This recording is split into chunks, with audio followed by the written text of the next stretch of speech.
வணக்கம் நண்பர்களே. ஞான உலகம் சேனலுக்கு உங்களை அன்புடன் வரவேற்கிறேன். ஒரு காலத்தில் ஒரு பெரிய ராஜ்யத்தில் ஒரு சாதாரணமான இளைஞன் வாழ்ந்து வந்தான். அவன் வாழ்க்கை கொஞ்சம் கடினமாக இருந்தது. தினமும் காலையில் எழுந்து வேலை தேடி நகரம் சுற்றுவான். வேலை கிடைத்தால் செய்வான், இல்லை என்றால் வெறுமென வீடு திரும்புவான். வீட்டிற்கு வந்த பிறகு சமைத்து சாப்பிட்டு தூங்குவதுதான் அவனுடைய வாழ்க்கை.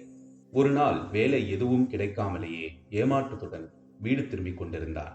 அப்போது திடீரென பின்புறம் ஒரு குரல் கேட்டது. இந்த இடத்தில் வேலையாட்கள் கிடைப்பார்களா என்று.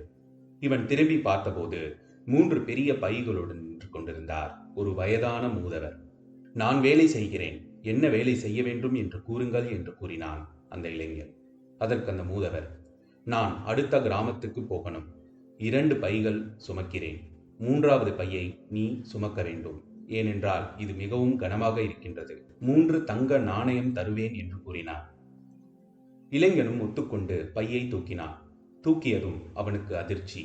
ஐயோ, ரொம்ப கனமாக இருக்கின்றது.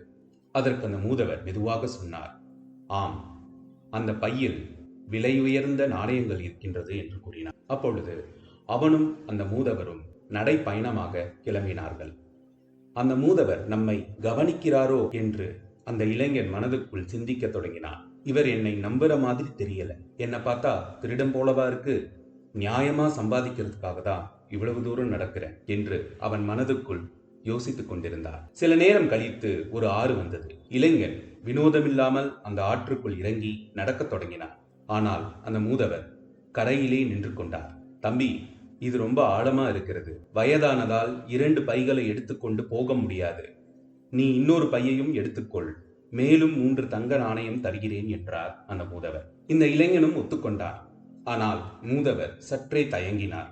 தம்பி, அந்த பையில் வெள்ளி நாணயங்கள் இருக்கின்றது, நீ ஓடிவிட மாட்டாயே என்று கூறினார். இளைஞன் சிரித்துவிட்டு, நீங்க என்ன எப்படி நினைக்கிறீங்க, நான் சத்தியமானவன் தான் என்று கூறிவிட்டு அந்த பையையும் எடுத்துக்கொண்டு ஆற்றை கடந்து விட்டான். இருவரும் தொடர்ந்து நடந்தார்கள். பின்னர் ஒரு மலை வந்தது. இளைஞன் மெதுவாக ஏறத் தொடங்கினார். ஆனால் மூதவர் நின்று கொண்டார். என்ன ஆச்சு பெரியவரே, ஏன் நின்னுட்டீங்க என்று கேட்டான். அதற்கு அந்த மூதவர் சோகமாக சொன்னார், இந்த வயதில் இந்த மலை ஏற முடியாது, இந்த பையிலும் தங்க நாணயங்கள் இருக்கிறது, நீ எடுத்துக்கொள். ஆனால் நம்பிக்கை இல்லாத உலகம் இது, நீ எடுத்துக்கொண்டு ஓடிட்டினா நான் என்ன செய்வது என்று கேட்டார். இளைஞன் கொஞ்சம் கோபமாக, நான் ஒரு நேர்மையான தொழிலாளி, இதற்கு முன்னால் பணக்காரன் ஒருவரிடம் கணக்கு பண்ணும் வேலை பார்த்தேன், ஆனால் அவர் பொய் கணக்கு எழுதி மக்களை ஏமாற்றச் சொன்னார், நான் மறுத்து விட்டேன், அதனால் அந்த வேலையை விட்டு வந்துவிட்டேன் என்று கூறினார். மூதவர் சற்றும் நம்பவில்லை. ஆனாலும் அந்த பையையும் அவனிடம் கொடுத்து, நீ முன்னே போ, நான் மெதுவாக வருகிறேன் என்றார். இளைஞன் 3வது பையையும் தூக்கி கொண்டு நடந்தான். நடந்து கொண்டிருக்கும் போது அவன் மனதில் எண்ணங்கள் எழுந்தன.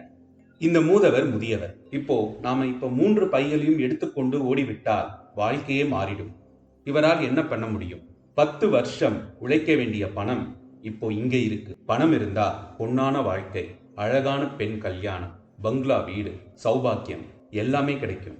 அப்படி யோசிச்ச அவன் அந்த 3 பைகளையும் தூக்கி கொண்டு ஓடிவிட்டான். வீட்டிற்கு வந்த பின் அந்த பைகளை திறந்து பார்த்தான். அப்போதுதான் அதிர்ச்சி காத்திருந்தது. அந்த பைகளில் எந்த நாணயமும் இல்லை, சிறிய கற்கள் மட்டுமே தான் இருந்தது. அப்பொழுது அவன், இந்த மூதவர் ஏன் பொய் சொன்னார், இது என்ன நாடகம் என்று புலம்பிக் கொண்டே அந்த பையில் இருக்கும் சிறிய காகிதத்தை கண்டான். அதை திறந்தபோது, நான் இந்த ராஜ்யத்தின் அரசன், எனக்கு வாரிசு இல்லை, நான் நேர்மையான மனிதனை தேடிக்கொண்டிருக்கிறேன், நீ ஓடாமல் இருந்திருந்தால் இன்று நீ என் மகனும் அரச வாரிசும் ஆகியிருப்பாய் என்று அந்த காகிதத்தில் எழுதியிருந்தது. அந்த ஒரு சிறிய தவறான எண்ணம் அவனுடைய வாழ்க்கையின் திசையை மாற்றிவிட்டது. அன்பர்களே, நாமும் நம் வாழ்வில் பார்த்தால் நம் ஒவ்வொரு செயலுக்கும் பின்னாலும் ஒரு எண்ணமே காரணமாக இருக்கின்றது. ஒரு தவறான எண்ணம் நம் வாழ்க்கையே மாற்றக்கூடியது.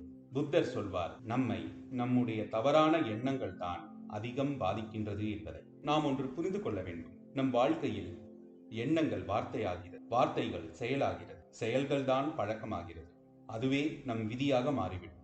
ஆகையால் அன்பர்களே, எப்பொழுதும் உங்கள் எண்ணங்களை கவனியுங்கள், நேர்மையாக இருங்கள், மனதை சீராக வைத்துக்கொள், வாழ்க்கையும் அமைதியாகும் என்று கூறி விடைபெறுகிறேன். நன்றி, வணக்கம். சிவப்பு பொத்தானை அழுத்தி உங்கள் வருகையை பதிவு செய்து கொள்ளுங்கள். இது உங்கள் ஞான உலகம்.